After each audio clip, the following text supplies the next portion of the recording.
welcome everyone to a brand new movie commentary. Now, I know that people have been saying, okay, we get it. Xenor Titanic goes to college because I did Dude, Where's My Car, which actually didn't have schools in it. I did Road Trip, I did Bring It On. Just like, if you're tired of watching movies where there's school, I picked something and I thought about it and I was like, okay, we're going to have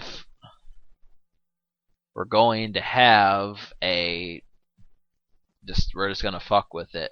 So I'm not buzzed or anything like that. I'm just going to get started. You should have the DVD copy of Office Space Special Edition. Now really that's the version that I have is Special Edition, but I really don't know if I don't know if they add the deleted scenes into the film. I'm just going to assume that they don't. So I mean, if you just have the regular Office Space, I'm pretty sure you can follow along.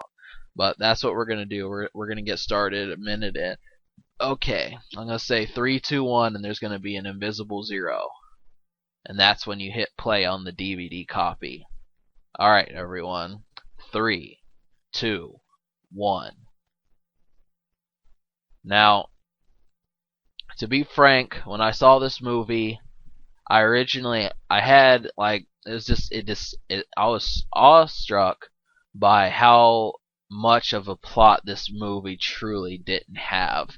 And this was before Napoleon Dynamite, where a movie could just I mean, Friday was kind of it didn't have much of a plot, but it kind of did in a sense, because it was just like, hey, the plot became, if you don't get $200 to this dealer, you're gonna die.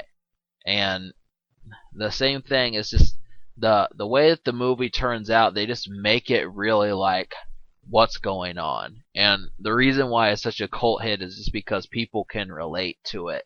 And I think that's partially why it was just like, hey, everybody works and everyone hates their job, but it almost kind of has a moral standpoint that if you didn't do it, everyone else would be unhappy. And really, I mean, for the most part, I still think that that's why everyone's wired differently, because there are people out there that they don't have a problem doing these jobs. So what would you say in the end? Before I became into YouTube, I wanted to be a musician. I wanted to be a rapper. And before that, I wanted to be a manga artist. And the thing was, you don't get much leeway when it comes to things like this. And it's because the question that happens is, well, what makes you so special? I mean, I was watching this Akon interview, and he said the first thing that Jimmy Iovine, if you don't know who Jimmy Iovine is, he's one of the highest people in the music industry as far as a business standpoint. He's just a 40-something, 50-something year old white man that controls what the labels do. He's the head of Interscope Records.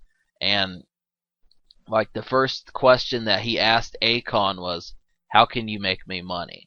And I thought about that, and it's that actually plays pretty deep into it, because jobs do this very exact same thing. I mean, obviously you're not going to walk into a post office and they're going to say, how can you make us money? But basically what is going to happen is you're going to find the more in demand a job is, the more it is. And I mean, I think you should be able to go to college for these type of jobs, but I mean, that's neither here nor there. The main thing is just that this movie is very delicate, and I like it about that, because it doesn't push. I mean, there's no real villain.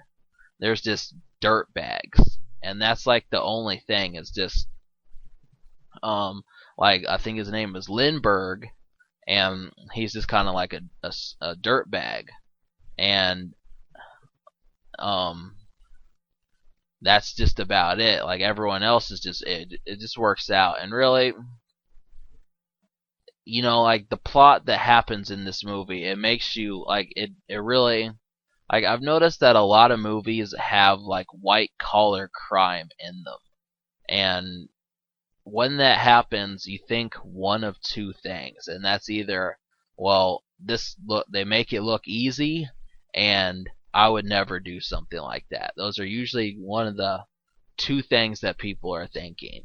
And for the most part, the way I look at it is, um, it's just like, yeah, it's a hell of a movie, isn't it? Like that's what you think. I mean, when you watch Ocean's 11, you're saying, well, wow, these guys just really fucking pull off getting this bank. But I mean, it had an effect on society, and I mean, people are like, yeah, you want to get into white collar crime? We've got something for you. And it's just like you can kind of figure it out almost. But I mean, would you really, in the end, would you really, really want to do something? I mean, the answer is like, folks, I could be a funny man and say, I fully endorse you going out and jumping people's fences with the DVD player, but like really, I mean, just fuck with it. I mean, because you gotta just pay attention to the other side. I mean, really. But I mean, I'm not like saying like, oh, well, just think about the other person. But really, I don't have a problem with someone getting something stolen from as long as they had it coming.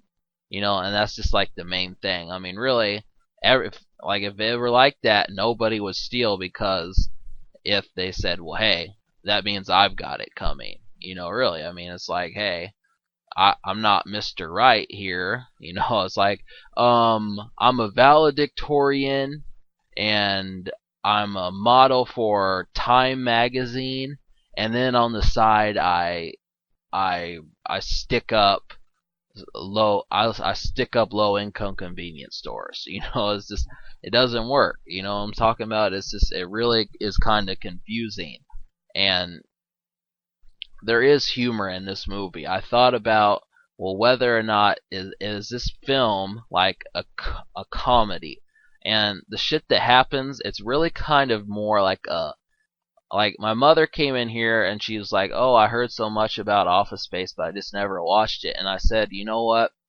I don't know if you would like it because it's lazy." And that's the thing, like women don't in particular like lazy, but somehow this film is just good enough to work. I mean, cuz I mean, it's a fucking cubicle. I mean, people actually have jobs like this. I mean, it's exaggerated to the like there's no boss that's just this that much of a snod, but like there are people that have cubicle jobs, and that's just the kind of thing. And the answer is the film is really lazy. I mean, when it gets interesting is when they make the conversation like, "Hey, we're gonna be huge," and that's the part that I liked. Is just that is just right there.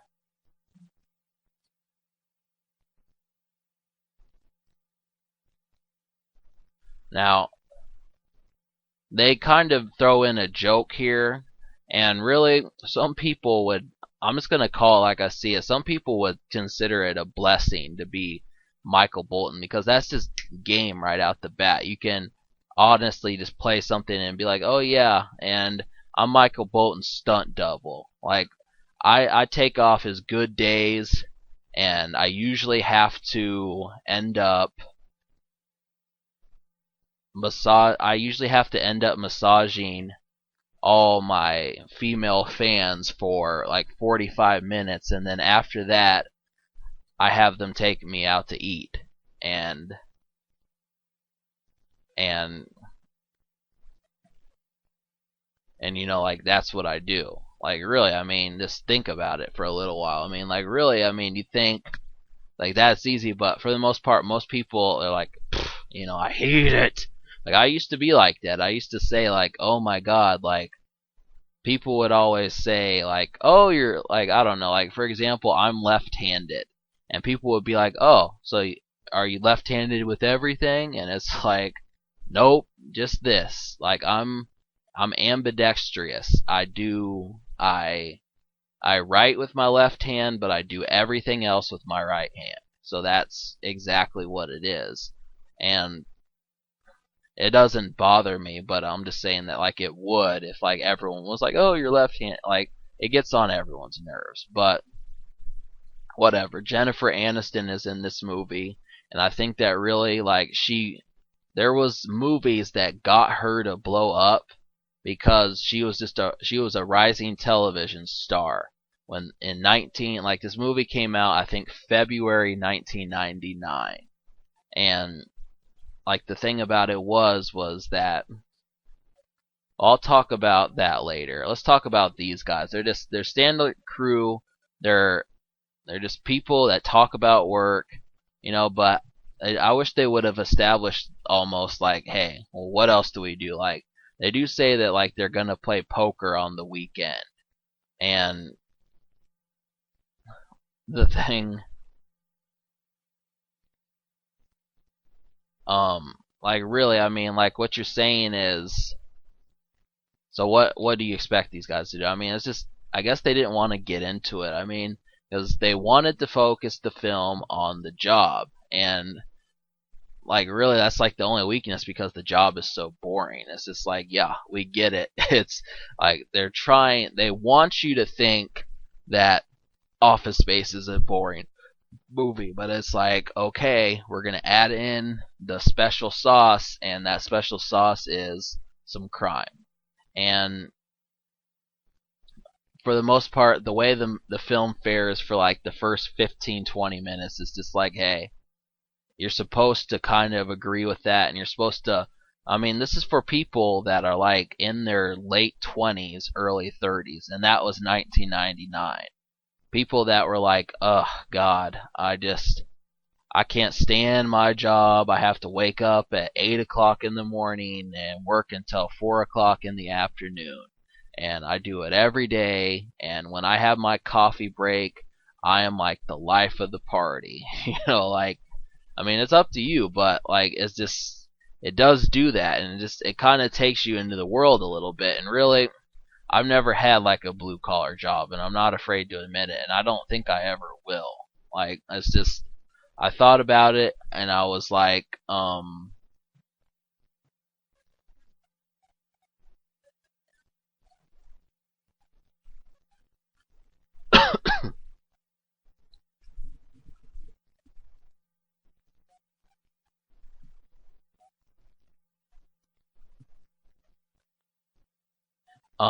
I don't know. Like really, I'm trying to think about like basically like there's just problems, and the main thing about it is that um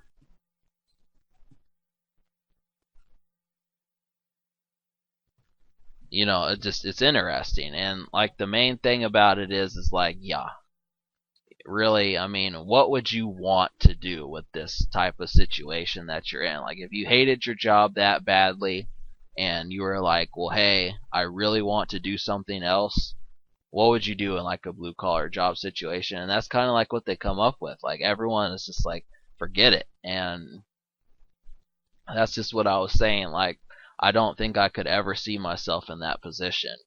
And I talked to my father the other day, and he was like, well, you could get a job. And I was like, and I'm not going to make a joke about it, but like, probably not. I'm just going to go ahead and say that just because I don't believe in having to do something you hate to support yourself. And I mean, I know that's kind of like an immature view, and I know I'm 25 and I should just man up, but like really, there's enough fucking people on this planet. I mean, what's going to happen like in 15 years when we're at 8 billion people? Like if you understand that, like we are at, like I think last year we officially got our 7th billion.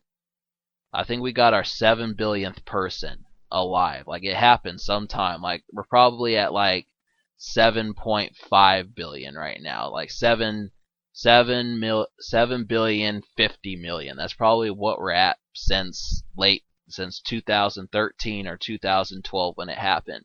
And Like, what's gonna happen when we get all these people and it's like like I heard of something called Generation X, and that was like the generation that's from the 60s to the 80s. The babies that were from like the early 1960s to the early 1980s.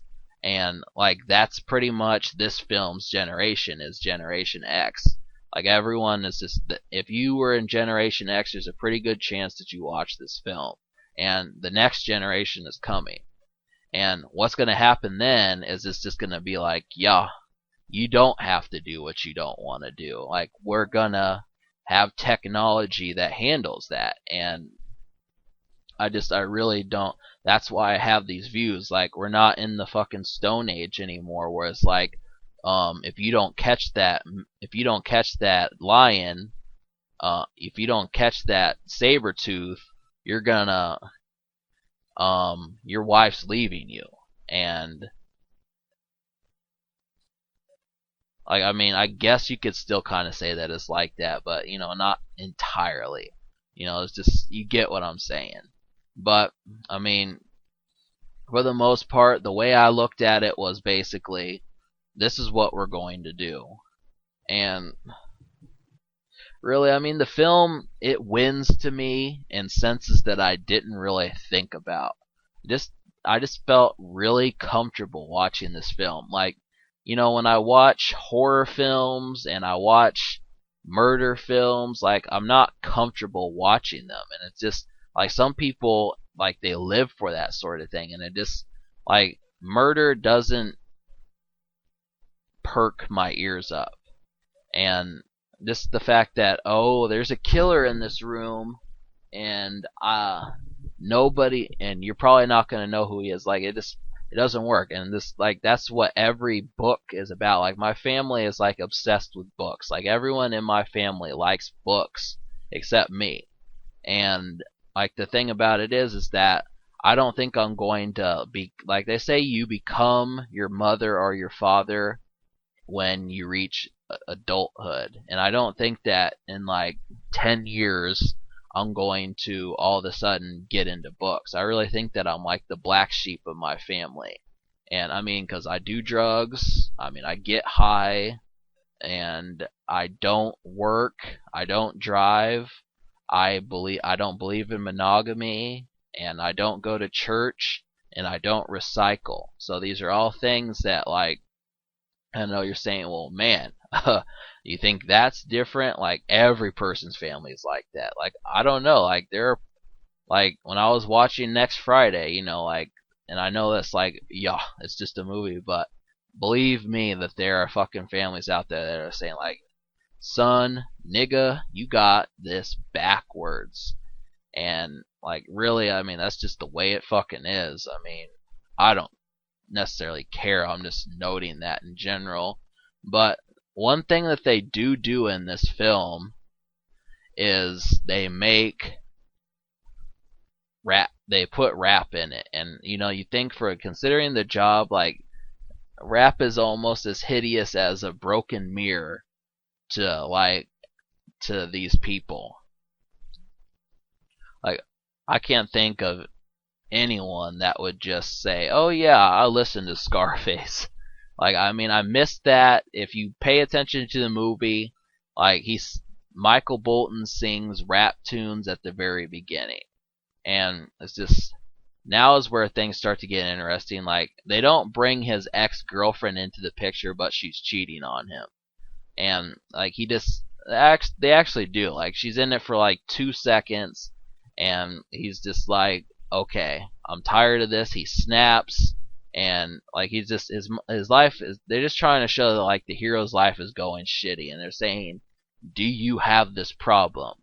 And like, the moral of the story, I'm just gonna go ahead and spoil it. Like, if you couldn't figure it out, like, if you watch this movie like 5 times and you're still like, oh my god, I don't get it, the moral of the story is that if you hate work, you quit your job and find something that you do like. Even if it's work, just try to find something that you like working to do, because that's just the right thing to do. And that's what it was. And I mean, it's really not an entirely horrid description. It's just like, some people, it's like, from my understanding, like the last time I paid attention to the job world was in the recession. Like I remember like people started saying in 2008 there was a recession, and like it happened.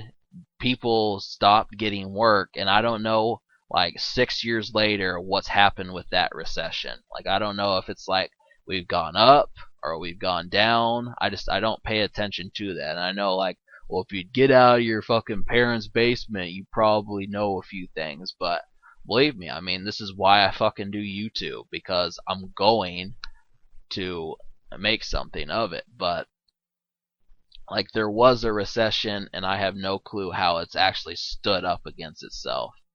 Like I mean, it could be anything, could be not.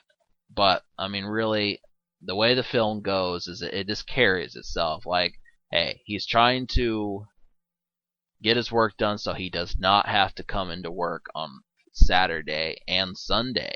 And like really I'm surprised that like, I mean, like if you didn't get the call, they're not going to fire you, but um pretty much like a lot of times like they'll just ask you before you leave work. They'll just be like, "Hey, can you come in Friday evening? Can you come in Sunday afternoon? Can you come in Tuesday morning?" Like I don't know about that. Like I've never had like a job that's just been like totally random hours. Like I wonder what that does to people's sleep patterns. Like if you work at a gas station, you could be working at 5 o'clock in the morning. The next day you could be working at 5 o'clock in the afternoon, and I just like really like that could give a person gray hair. Like I've always thought that like, okay, I know I'm gonna get gray hair one day. I just hope that it's not before a certain age. And I'm not gonna say that age because I don't want to jinx it, but I just, like I heard that it's normally stress that causes gray hair, and luckily I don't have any of that. But that that's just like the main thing. Like it really would. And I know like we're just talking about work, like it's everything, but that's what this movie's about. And um the way I look at it is basically like, hey, I don't give a shit. Like really, I mean, this I really cannot think of any certainties that need to happen. And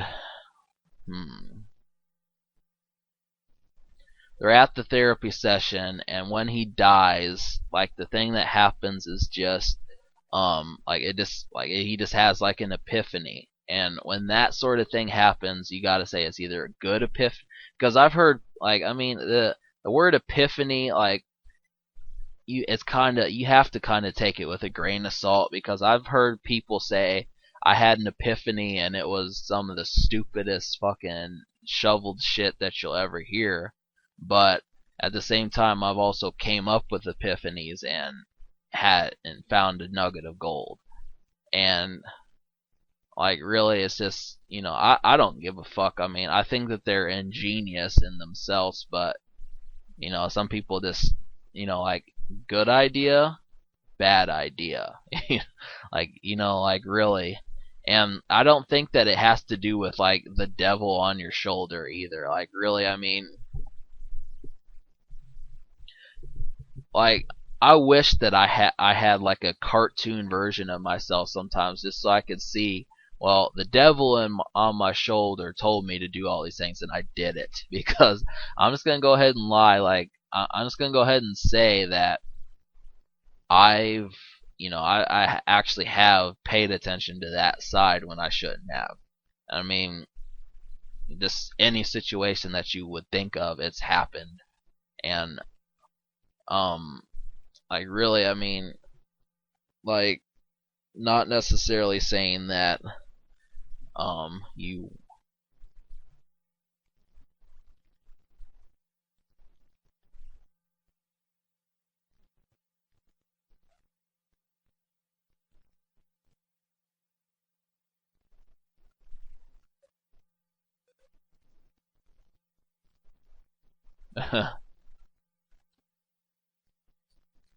But like, okay, I'm gonna talk about the actor a little bit. Like, I think his name is Ron Livingston, and it is. That's his name, Ronald Livingston. And I've never really heard of him before. This is the first movie that I've ever seen him in, and I don't terribly recall movies after that. But I think he almost reminds me of like a carbon copy of Charlie Sheen. I mean, he has like the same mannerisms, the way he talks, like the same facial expressions, the same voice. He just really reminds me of that person. And really, like, I guess I can talk about Jennifer Aniston again because like she was getting ready to blow up. And I like Jennifer Aniston since 2003, and I'll tell you why. Like, I mean, when Jennifer Aniston hears this, she'll be like, "Oh God, another pig." But like, I liked her because of Bruce Almighty, and that was the very first movie that I remember her in. And just, I thought that she was like a sweetheart in that film, and it was just, I mean, I wasn't that infatuated, but I mean, I did think that she was, something. I mean, really, I can't think of like the time I've been most attracted to a woman in a movie. I'm getting ready to do a movie where I'm close, though. Like, I'm getting ready to do Jenny McCarthy's Dirty Love, and like that's a pretty, that's another movie from the woman's perspective, and I thought, well, Jenny McCarthy kind of like put her glasses on and got like intelligent. I mean, you have to understand, she like, it's funny when like people grow up because I think she was a Playboy bunny. She wasn't a Playboy bunny, but she posed for Playboy, and after that she becomes like she's a host on The View. And the thing is, it's just like, oh, all of a sudden, well, I'm in smart mode now. Like, there's just certain girls that they're just begging to be made fun of because it's like, yeah, I'm in work mode right now. Like, they put on their purple glasses and have like, they'll wear their heels and they'll have their hair a certain way, and it's like, well, this is work me. And there's play me, there's work me, there's competitive me, and there's it's just, I mean, every woman has like that. I mean, even Jennifer Aniston has like that. She does. And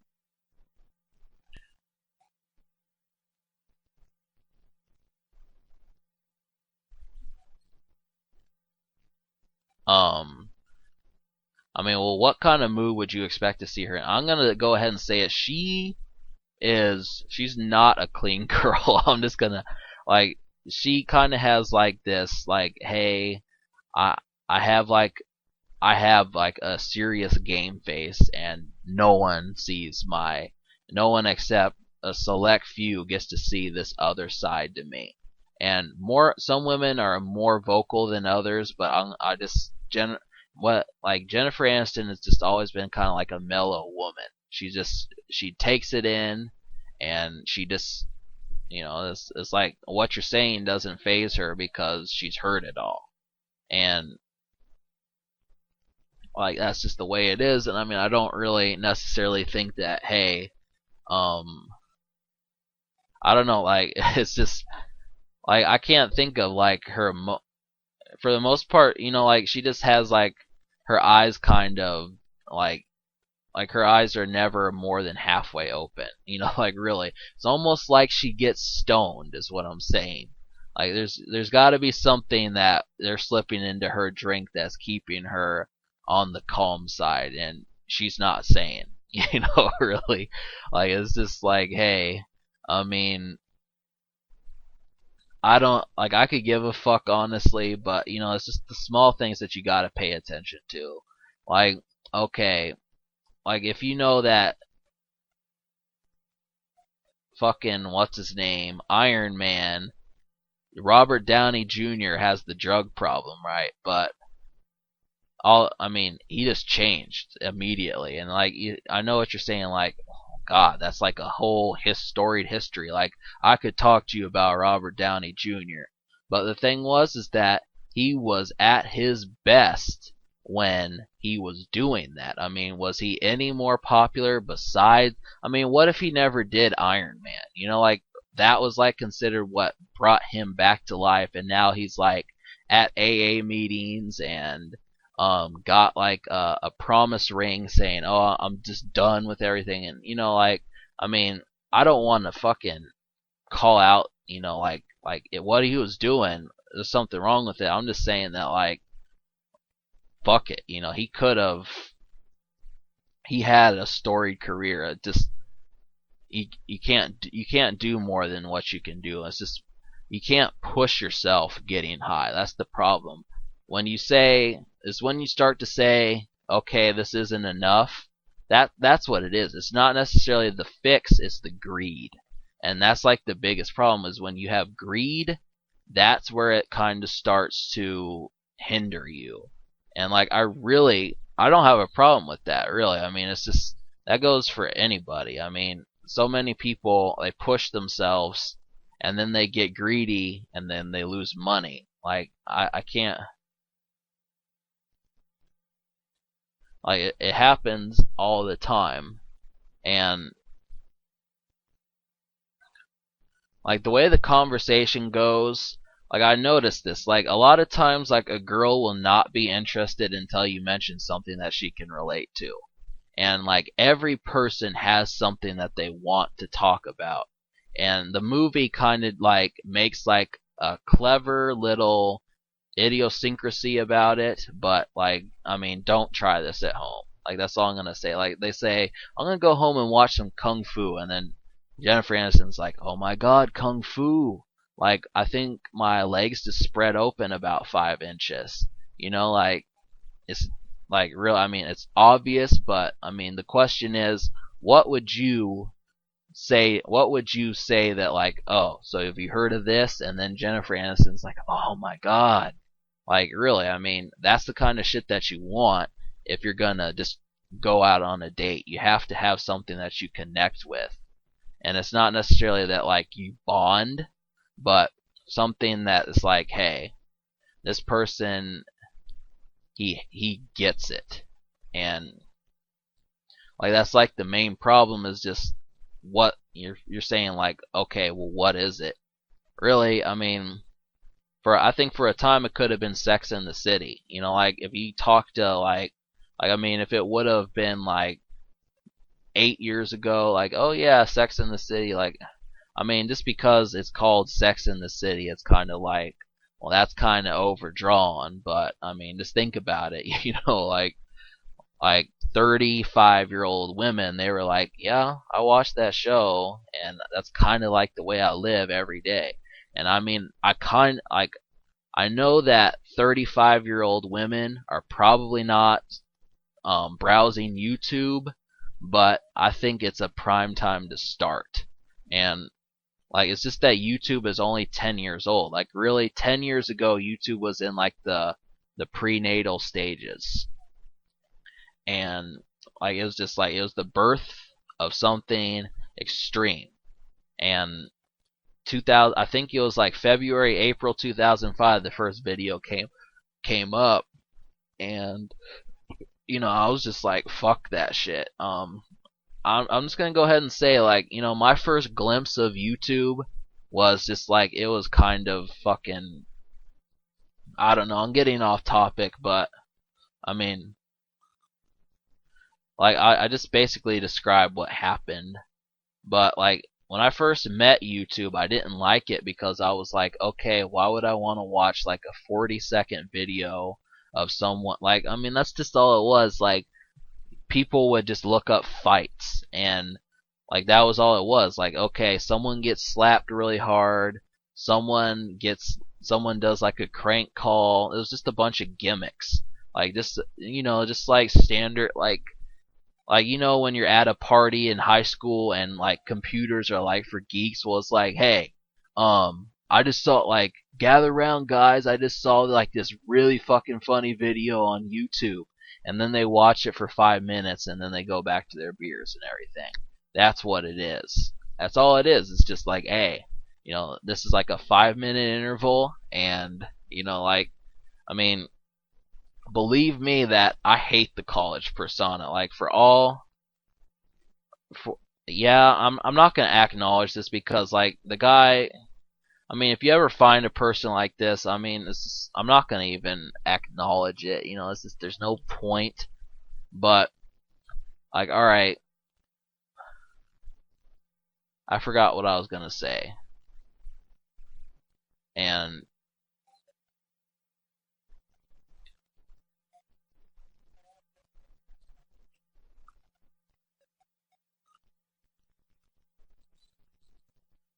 yeah, like,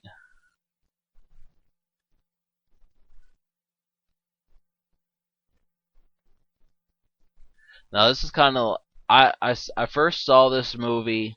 That's what I was saying. Like, I don't like the college lifestyle. For as many movies as I've done, just saying, oh, well, Zenor's trying to be a frat boy, huh?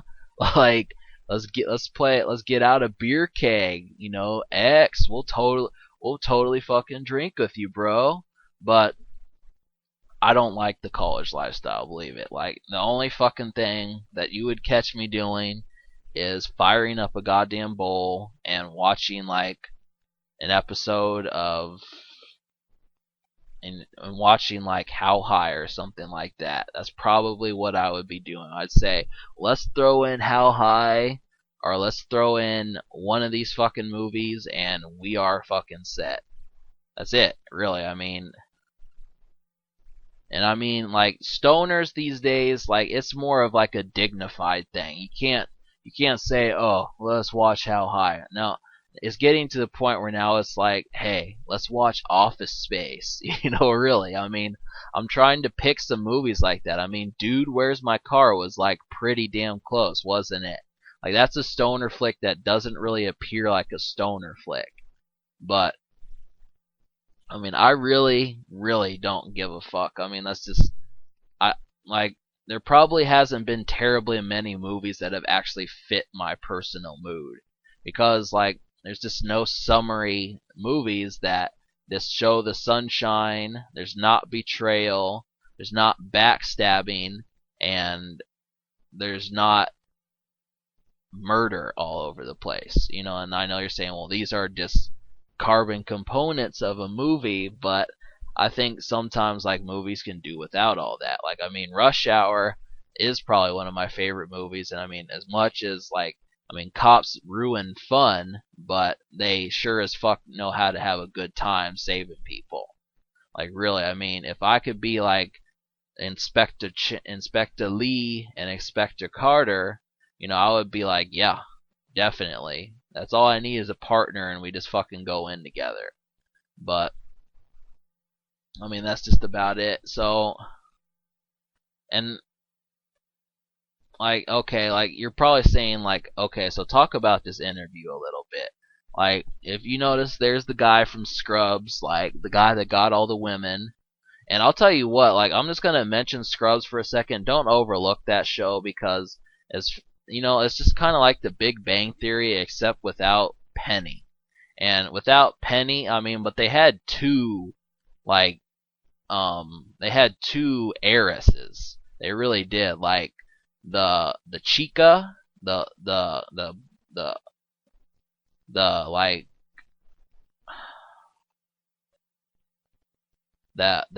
the mixed girl that was really short and almost seemed Latin.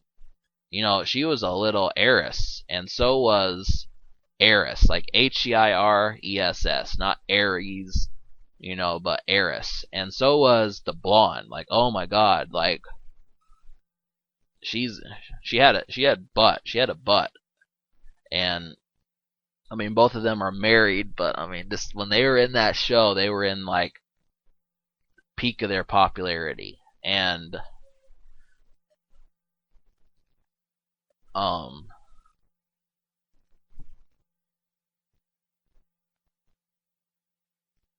thing about it is, like, they talk with the interview guys. Both of them are named Bob. Um, and that's what ends up happening. And it's just like, hey,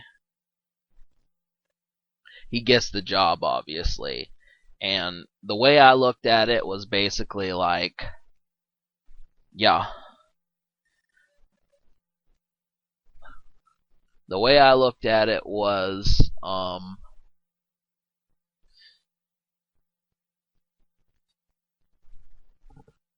forget what I'm saying. Like, yeah, I mean, they just go in through the interviews, and I mean, like, the truth is, I actually have worked before. I just didn't work very long because I went to work high, and I just felt like, hey, like, I've always been like a person that can do better work when I'm fucked up, except for the fact that I get really lethargic and I don't want to do anything. Like, my speaking skills are on point because I know, because like, I talk aloud, and I think I say some brilliant things, but when it comes down to it, I don't want to sit still for 2 hours. Like, that's why I didn't do Deuce Bigelow, and it was almost like a sign. It's just like, why are you doing this movie? This is for like sheepish type people that that just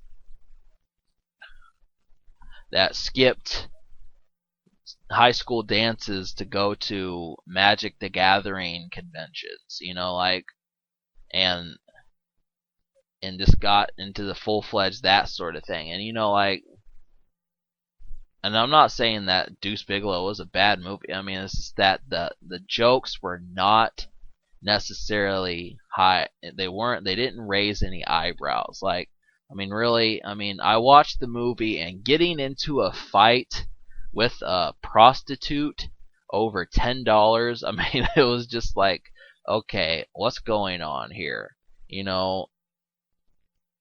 And but I mean, like, the thing that the movie was trying to do is it was trying to say, like, don't become a gigolo. Like, if you look up, like, if you heard that someone's like a gigolo and you're interested, they're just talking to people that are like 12, and people that are interested in like becoming a gigolo. Like, when in about 8 years I'm gonna be a gigolo. Like, just fuck it, because you'll sleep. But you get the idea. Like, this movie, Office Space, like, they hire Pete. I think his name is Pete.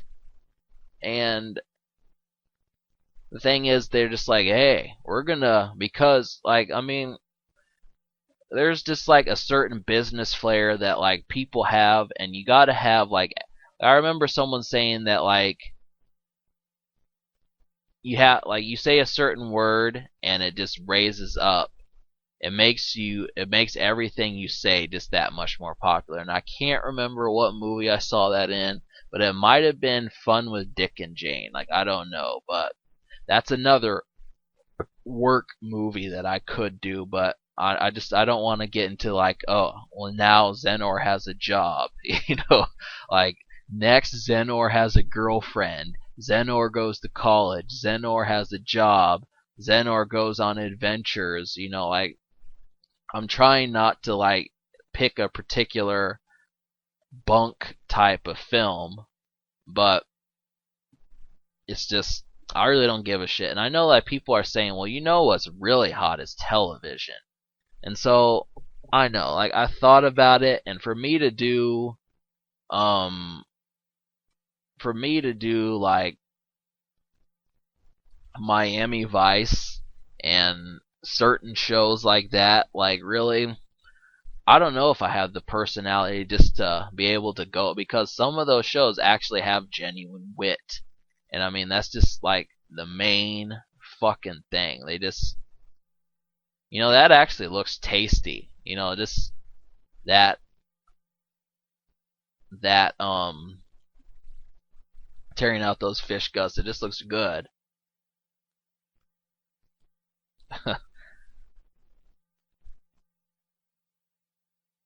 And I think the reason why they do those cubicles is so that you can't get distracted. That's why they do it, because it's like, Well, we don't want you to doze off from work, and if you're looking at these boring walls, you probably won't do that. I mean, I've had that problem. I've tried concentrating, and like I'll see like a Dragon Ball Z book in the corner of my room, and I'll be like, oh shit, and like I'll think, oh, Vegeta, and it's just, I know as you're saying like God, you're talking anime, but you have to understand like I still think of myself as partially a Let's Player. Like even though I haven't done one at all this month, I still think that, I don't necessarily like to diss video games. It's just like, come on, like they've granted you so much fun. It's like you don't bite the hand that feeds you, and like that's just the main thing. I mean, it does kind of, like women don't like video games, but at the same time, like if if you would get bored with anything, that's just it, no matter what it was. So, and I know you're saying, oh no, I wouldn't. Like, I mean, think about it though.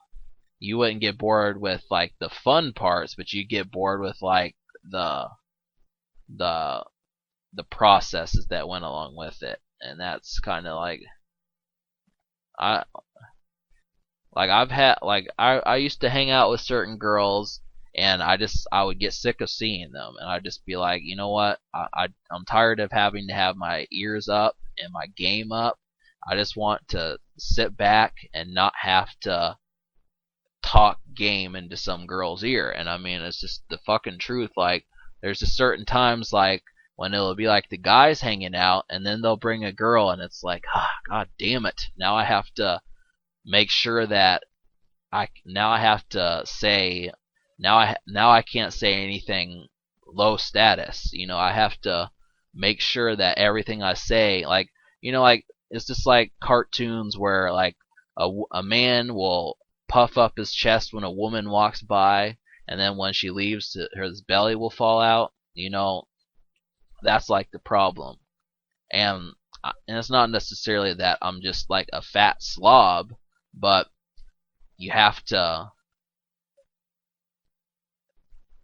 I don't know. It's just something that it's just an annoying frequency.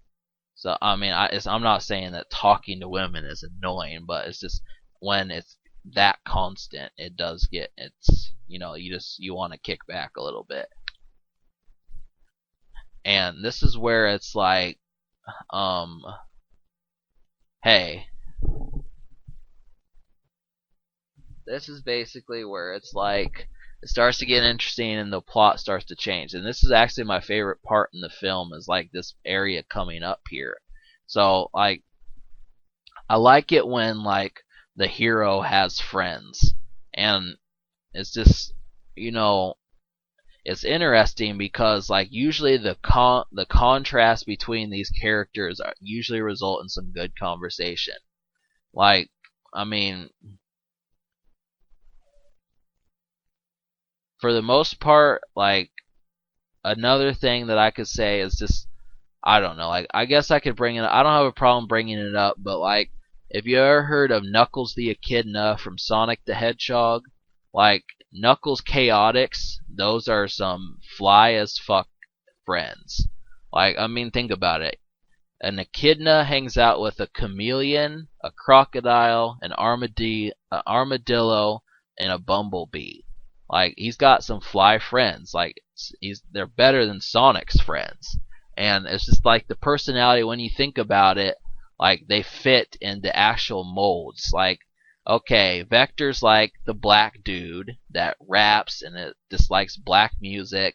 Espio's kind of like the the kind of the ninja, and Mighty Armadillo is kind of like the the the one that does all the hard work. Like, hey, you need someone to get some muscle. I'll be the one. I'll be the one that throws these girls out of the club, throws these girls out of your house. I'll be the one that kind of says, "Hey, that's enough." Like That's just the way it goes. And I mean, like, the contrast of those characters were really fucking good. And these guys, it's just like they just make them out to be like average nerds. I mean, that's just what they are. I mean,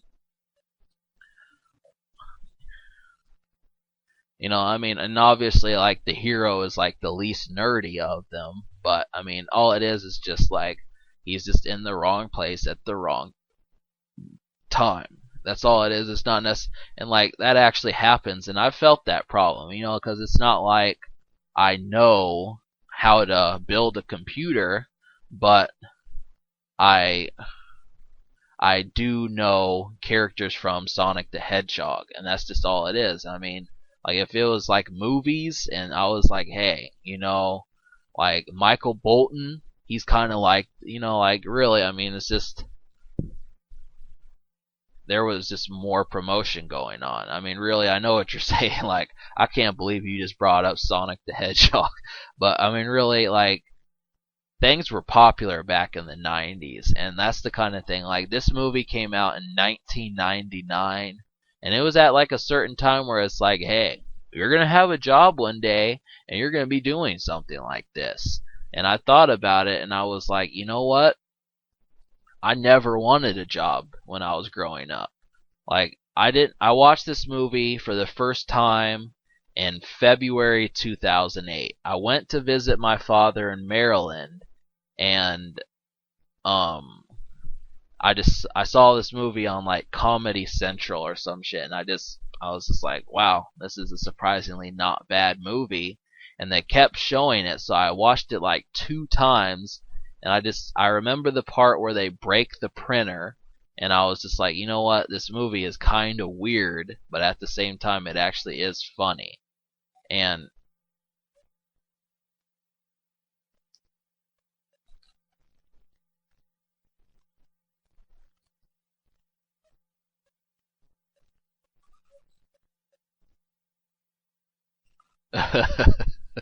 like, I mean, if you ever get into a situation like this where like someone's like, "Hey, let's just steal it from them," like no one would know the difference. I mean, let's just mug this guy and fucking run off of the loot. There's no sense in being like a two-bit thug. Really, I mean, if you're gonna like, it just there really isn't like the only crimes that you want to do are the crimes that get you put away for like 15 years. I mean, really, there's just no purpose. I mean, like people do this all the time, and I don't like. I pay attention to rap, but I don't know if like it still helps like your credibility if you've gone to prison. Like people have said that like, hey, all you got to do is just take a sentence and no one will fuck with you. If especially you get more props if it's more than 3 months. Like, but like that's just all I'm saying. Like really, I mean, like it's just you think about it and it's like, oh well, all I had like I mean, prison is just like a total social setting. That's all it is. It's just networking. That's all you fucking do there. Like really, you could get out and you could meet someone that could. I mean, obviously for the most part, they usually don't do this because it's prison, but they don't want to promote going to prison. But I mean, it happened in Blow. Like I watched that movie, and that movie is actually the reason why I stopped smoking cigarettes. Like I was just like fuck cigarettes after that. I just watched Blow, and his Johnny Depp's wife died from cancer. But like this is where it happens. He convinces them, and this part was funny. Just the way they do like the chair spin while they pass off the disc. It was just kind of like what's going on here. Watch this. It's just you're gonna like it.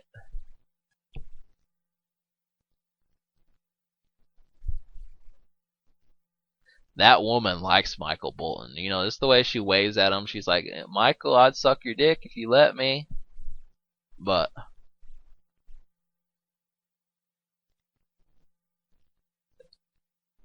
yeah. Now, really, I mean,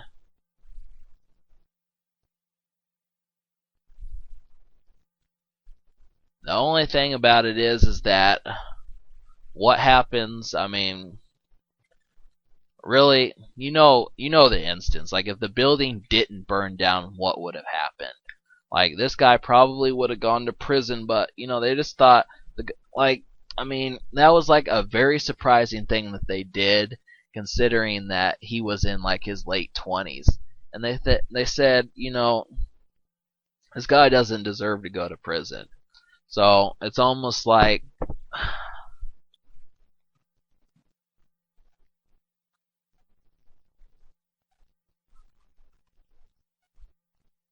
I knew someone that happened to. Like, I didn't physically know that person, but I hung out with someone that knew that person, and it was really fucking weird that happened. Like, to die in a car, but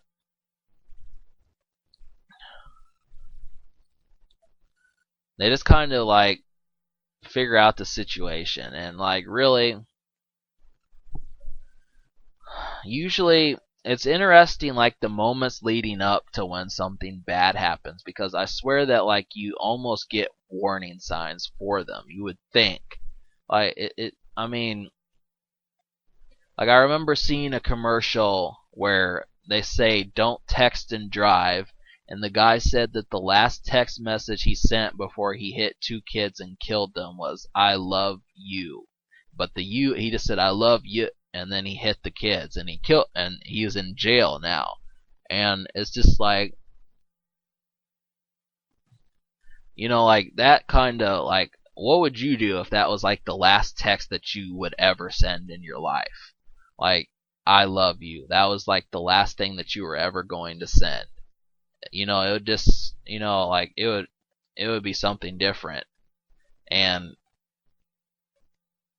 like, the thing about it is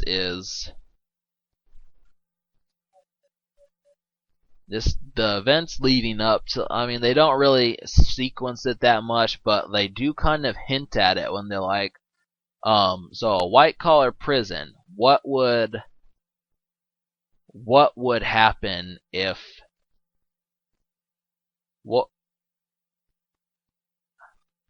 what would happen if we went to a white collar prison? Would we be, no, you can't have sex in a white collar prison? You know what I'm saying? Like, of course you can't. And but it's funny because they're like so serious. They're like, yeah, like, cut me some slack, my Nia. Like, really, we showed that fool what's happening. You know, like, come on. And I'm being a wise ass, but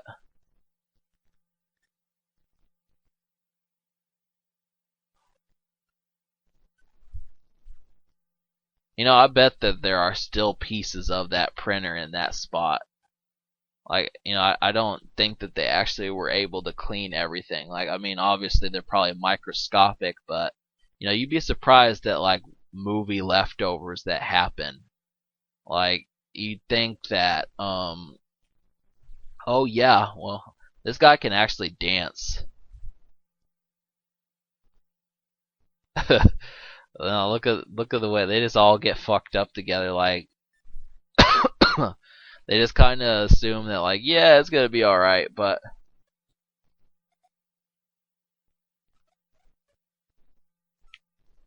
now it was just like what I was saying. I let's suppose that like people take up my word and they say, okay, now you've got a YouTube responsibility. What would I do with that? What would I do with, like, if I had to update at least 3 times a week and all I had to do was watch movies and talk for 2 hours or 3 hours? What happens when people say, well, you gotta do The Dark Knight and you gotta do Batman Begins? Well, those are fucking 3 hour movies. Like, I mean, Oliver Harper did those, and I thought, you know what? Like, he can do all the superhero movies because they're long as fuck. And I'm probably not gonna do horror movies either. Like I tried doing The Cave. Like I watched The Cave last year, and it was just like it was just too nasty of a movie, and like everyone dies in it except for one white guy, one black guy, and one girl. like like I hate when that happens. Like I know that they don't want to be racist, but like I don't know. Like really, people would have complained if the black guy died, but but most of people would say you're fucking stupid if the girl dies. Like, but so it's just like, what can you do? But really, I mean, the situation kind of takes like a little bit more of a perspective. Like they give some instance to like the dynamic between Pete and Jennifer Aniston, and they don't talk about like I mean it's almost like I was interested to see, well, what would these how well do they get along besides kung fu? I mean they kind of wanted to keep it funny, but I felt like the dynamic really wasn't there, and it makes me I wonder sometimes like what Jennifer Aniston is kind of like, okay, I did these movies, but it almost strikes me as if she's like, well, I do them, I just go in, that movie's my life for 6 months, and then I'm on to my next one. It's almost like, like you can't stop her and say, okay, let's just calm down for a little bit. Like it's always like your next move. And I'm the type of person that actually likes to reflect. But the thing is that sometimes you have to move forward and other times you have to look back. And like if you don't balance that, your life just becomes, I mean, you could wake up and be 37 and the last time you fucking took a piss outside, you were 15. And you take a piss outside and you're like, wow, last time I did this I was 15 and I'm 37. You know what I'm saying? Like, I mean, that's like something awful. And you're like, God, I hate my life. I hate my wife. I hate my life. I hate everything. But I don't know, like it makes you analyze life just a bit more deeper. And I don't know if that's like correct grammar. A bit more deeper. A bit deeper, I think is like really I sound like some excerpt from like a grammar test or some shit, really. And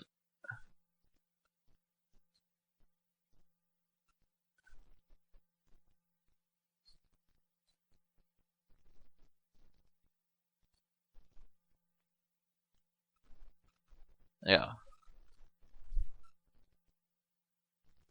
Uh, I have a problem with dropping things, and like my mother called me a butterfingers one day, and I was like, listen, you're not a butterfingers if something falls out of your hand. You're a butterfingers if like you try to catch it and it falls out of your hand. Like if you're like, oh da da da da, like, but if you just like if you're trying to pass someone the remote and it just falls out of your hand, like you're not a butterfingers. And like it was just stupid, like really, I mean, like I dropped my remote the first time I was watching this movie, which was like an hour and a half ago, and I was just like, God damn it, I'm sick of dropping things. And I know that's kind of like something odd to get mad about, but it's just, I don't know, like really, I guess there's really no big deal about that, like why would you get mad about something like that?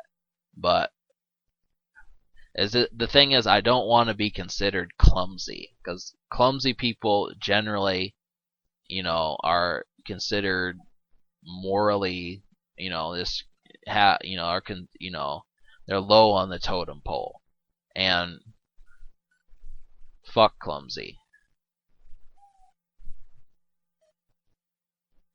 Now this dynamic was a little bit funny. Like they don't actually establish who the other Lumberg is.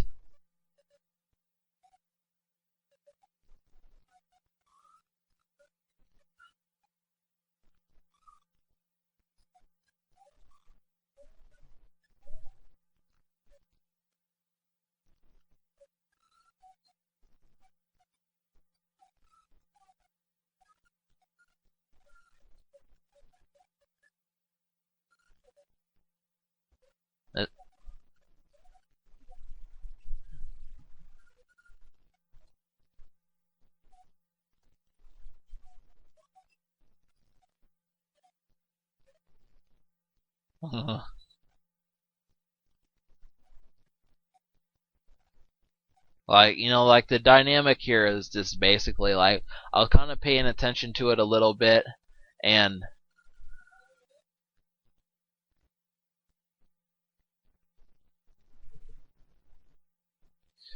like it was just like it was interesting, just like hey, there's got to be an argument with the girl, like this is like the girl's moment. Just let a girl be a girl, let her sing, let her say something stupid, let her vent out her emotions, but don't let her rule the roost. Those are the only things you got to say.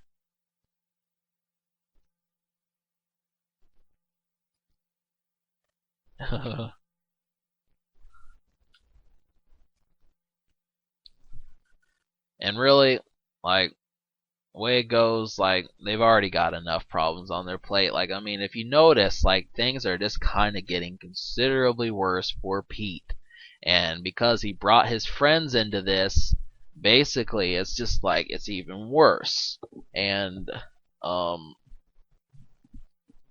like, if there's anyone out there that's like having these problems right now, like maybe you've got a court case coming up and you don't know what's going to happen, like I'm just going to say it like this, just deal with, just understand that for the most part you will probably, I don't think that you'll get the punishment that that's going to happen. They usually try to give you like the minimal punishment. And if you can think in minimal terms, for the most part, like a fine of $250 is not going to put you in jail for 30 days. If you don't pay it, that's a difference, but that's just all it is. Just pay attention to something like that. Like if you drove while drunk and you got a DUI, you're probably just going to get like just some alcohol classes. Like really, as long as it was a misdemeanor, I think you're fine. But so really, it's just I say that because he kind of takes the blame here, and this is where things kind of start to turn. Like I was saying.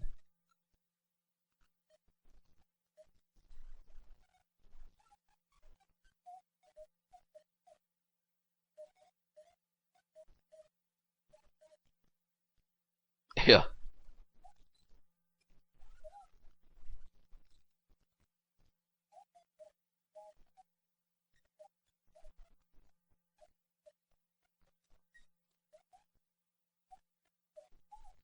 No.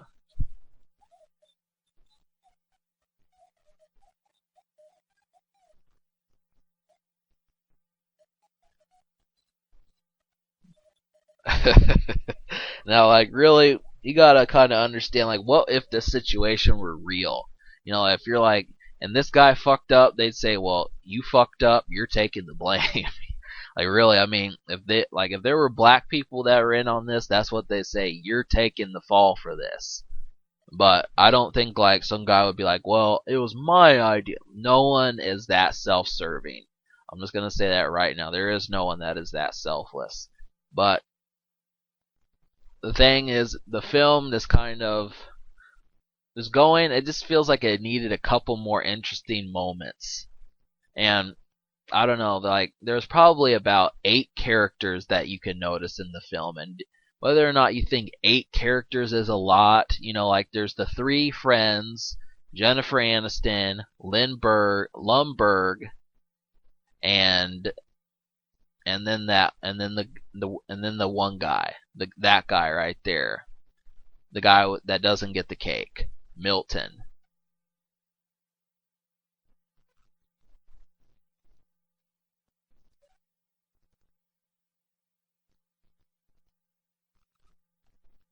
Now, really that's only 6 characters, but there actually is a couple other ones. They just don't have more than like I remember like reading plays at school, and like I would get these characters and it would just be like, well, you got to like you're going to have to say something every time this character comes up, and Like the thing was is like you would talk, but you'd only be like in like two scenes. And I mean that's how movies are scripted. They say, okay, we're doing scene 14 and these characters are here, and it's like you just when you watch a movie you don't necessarily say that, hey, so what was Jennifer Aniston doing while this part of the film was filmed? Like really she was only in like 10 scenes. Like I never noticed that before. Like really, I mean, what do the actresses and actors do when it's not their turn to film? Because I mean, for the most part, I think they probably film it in chronological order, except when it's like a an out of sequence movie, and then I don't know how they film it, but like I think Kill Bill was like that. I'm pretty sure. Like no, not Kill Bill, but Pulp Fiction. And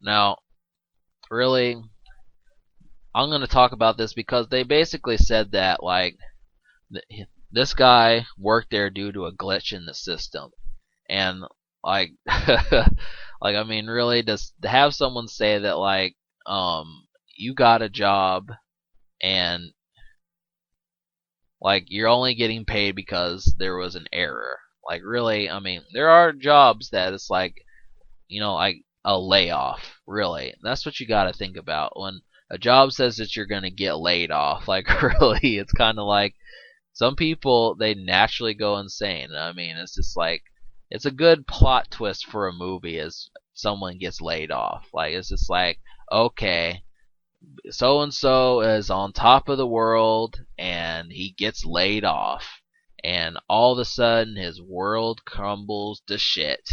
And like the thing about it is I don't know, like sometimes I wonder if like movie companies have run out of plot ideas.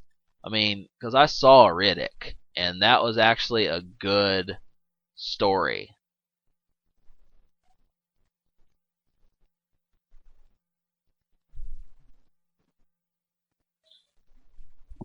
um Riddick had a good plot, but it was kind of like Die Hard.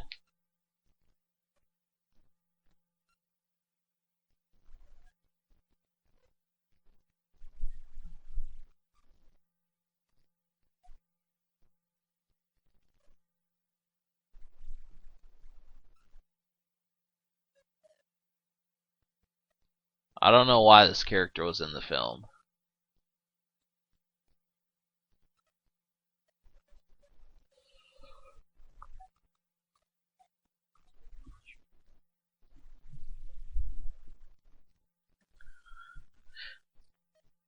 Now this is Orlando Jones, and like I have a couple movies with him in it, and I'm actually thinking about doing one.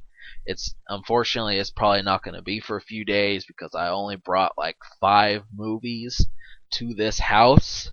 So like the next problem is basically that I don't have like I don't have access to all my movies, so I can't say, oh, I feel like doing something random. Is basically do the movies that you have or don't have anything. But the point is, Orlando Jones is in a really good movie with Eddie Griffin, and he plays like a smart black man. I mean, he always does, but I don't know, like really,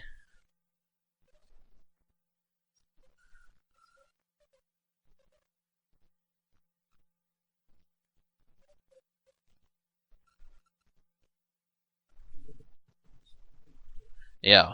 Um,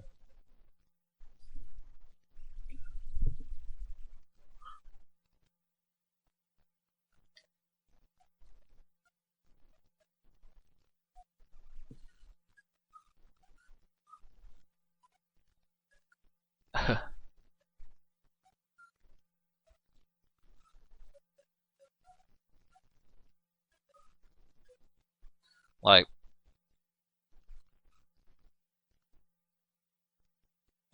there's just like, fuck this. I've already got enough problems. I don't know what happened to this guy. I think his name is like Ajid Palmer. Like, not. I don't know. Like, his name is Ajid something. I don't know if it's like Palmer or not, but um, I've really only seen him in one other movie, and I was kind of saving this, but I guess there's a better point than ever just to say it. Like, the last movie I saw him in was Bad Santa, and I've actually been thinking about doing that movie, just like, perhaps. I could do it, I could not do it, but I mean, it's just like, whether or not I'm going to is kind of like up to choice.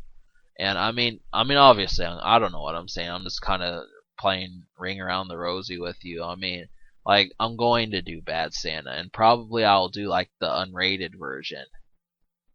And I'm gonna start trying to find movies with actors that, particularly, they just have, like, you wouldn't expect them to be in a film role. Like, there's another movie called Get Over It with Kirsten Dunst, and I was considering doing it, except for the plot is so sappy. It's just like, hey, guy gets dumped by girl, so he makes an ugly girl pretty to make her jealous. And I was like, okay. So, like, I really don't feel like going back to high school just to do that movie. But I mean, it has Kirsten Dunst in it, and I actually, like, she sways me, and I know, like, Jennifer Aniston's like, yeah, you say that to all the girls, don't you? But like, I mean, the thing about it, what do you think about Jennifer Aniston being funny? Like, I mean, the thing about it is, like, I think that she probably has like a good sense of humor, but she's not a funny girl. And it's like, it's not necessarily that I want a woman to make me laugh, but I want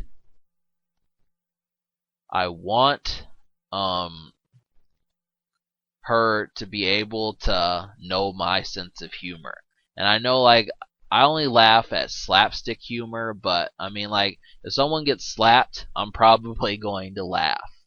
And like, if someone like bangs their hand on a stapler and the stapler breaks, I'm probably going to laugh. Just because it's like, like, I know it's like, you think that's childish, but just the fact, when people get mad, it's funny to me. And like, if Jennifer Aniston was like, like, I'm not necessarily saying, oh, you have to act like a a 13-year-old, but just fuck around.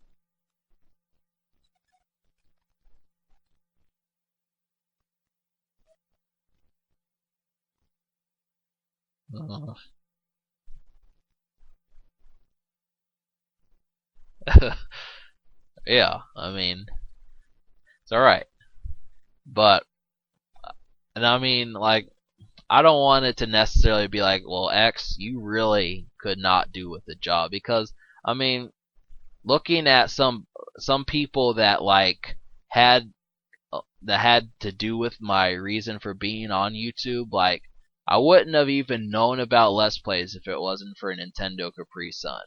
And the thing about that is, like, he's a 38-year-old man that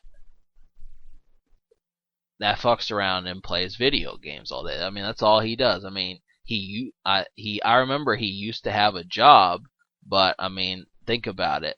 What he does is he just wakes up, probably like at noon, plays video games, puts it on the internet, gets like 5,000 views, and makes like 50, $100. Like, really, I mean, that's probably what he makes. And like, that's all he has to do. I mean, really, that's just, when you think about it, of course you're gonna want a job like that. And I know, like, the moral of this movie is, it's like, hey, everybody's got to do something, because would you really not want to use toilets because everyone said, oh, well, I don't deal with shit? But if that were not the case, you could just make people in prison deal with it. Like people that, I mean, really to say like, oh, I don't want to be a plumber. Well, if it, I mean, of course we need people like that, but I think we should start creating something to where we don't have to worry about that. I mean, I know like the obvious thing to say is, well, think with the future, but I mean, is this? I really think that we need to be able to create it so people can have jobs that they want at all times. Like if this person wants $8 million, okay, you have $8 million, and like what makes really what makes the actors that got it so special? Like I mean, really, I mean they were just because they took acting classes. Well, if I were to take an acting class, does that mean I get to become an actor? You know, it's because they knew people. That's the secret. And I'll tell you right now, it's not necessarily that um that they were there. They were just in the right place at the right time. Like that's all it was. If you look up the career of Charlie Sheen, it would probably say that like he happened to have an agent that he got when he was like 14, and they put him in these commercials and he got his role. Cameron Diaz went to acting school and she got like a college education with acting and they put her in the role. Like really, I mean, and Cameron Diaz is one of the most successful women on the planet. Like really, but like really, I mean, her story of getting there is just like really, it was just I just happened to be in the right place at the right time. Does she fit the role? Does she do her work? Yes, she does. But it's not something that I don't think that any person could be trained to do. And that's just the main thing. So when people are saying like, oh, like the chances of you becoming a YouTube personality are like 1 in 18,000. Well, that's still considerably better than fucking 1 in 100 million. Like really, I mean, for the fact that we have 7 billion people on this planet, I mean, considering that, like, how many of them just don't do anything? And that's what you gotta kind of understand. Like, really, I mean, I have no problem with saying, like, yeah, I'm gonna do something or I'm not going to do something, but, I mean, really, it's just, at least we're not in the fucking we're not in the 1920s where you had to have a job. Like, I mean, I couldn't imagine life without the internet. Like, I really fucking couldn't. And that's like the main thing. But if you pay attention here, like you can kind of tell that Pete's the hero because he's like the reason why the friends broke up. And anytime it's like, the reason we stopped hanging out was because of Thomas. Thomas was the reason that the 5 of us stopped hanging out. Like after Thomas moved away, we just all kind of broke up and went our own separate ways. Like whoever is the cause of someone separating is the main character. And I mean, sometimes I've had people try to wing that one on me. Like they'll be like, kill the lights, like shut up. Like I hate when people will be like, shut up, I'm on the phone. Like, and it's like, you're in the fucking living room. Don't tell me to shut up just because you're talking to some fucking slut. Like I don't appreciate that. And I'm not going to do that. Really, I mean, it's just that sort of thing. Just forget about it. But I mean, I guess to his own, he did kind of come up with the plots, but he got what he wanted, and he hung out with that next door neighbor, and they just lived the way they were supposed to. And just look at this beach. Like, it looks marvelous, doesn't it? I mean, I'll tell you right now that this is what I strive for. So I will do 3 movies in a day for that shit. I will just go wild. And I mean, it was really nice out today in Springfield, Missouri. So I'm wearing my fucking Hawaiian shirt and I'm getting ready to buy like a few more. But I could really go for a beer, but I don't necessarily know if like it would help my situation. Like I don't want to just waste time and then fuck myself out of a day because every day counts. Like I'm getting like 100 views a day now, and I want that to continue. But yep, Ron Livingston, he's like someone that you're saying, hey, he could be like a woman's heartthrob. David Herman, I don't know, I thought it was a J Naidu. And basically, like you get the idea. Like I'm not going to go through the whole movie just because I'm not going to go through like the whole rest of the credits just because you probably know the actors. You should be saying Diedrich Bade as Lawrence. That's where I'm at right now. That's where you should be. John C. McGinley. Like there actually was a surprising amount of characters. I guess I didn't pay attention to all of them. Like really, it's like, hey, you're not thinking, man. Like I guess the reason why that character was in there was because they were trying to say we're actually going to launder the money. Like that's what they were going to do. They were just going to launder it, and they're like, hey, we've got to find someone that can help us with this laundering. And I mean, that was just it, So I guess that was the reason why he was in the fucking film. There was only one girl, and that was Jennifer Aniston. But I mean, that's it, everyone. You've seen the film, and the next movie that I do will probably be Dirty Love featuring Jenny McCarthy and Carmen Electra. And I know you're saying, "Oh my God, those babes! They make my balls drop," and as well they should. But we're gonna get into that movie. Possibly, I might do a different one if I'm not in the mood. But just look forward to it, everyone. This has been Zen or Titanic.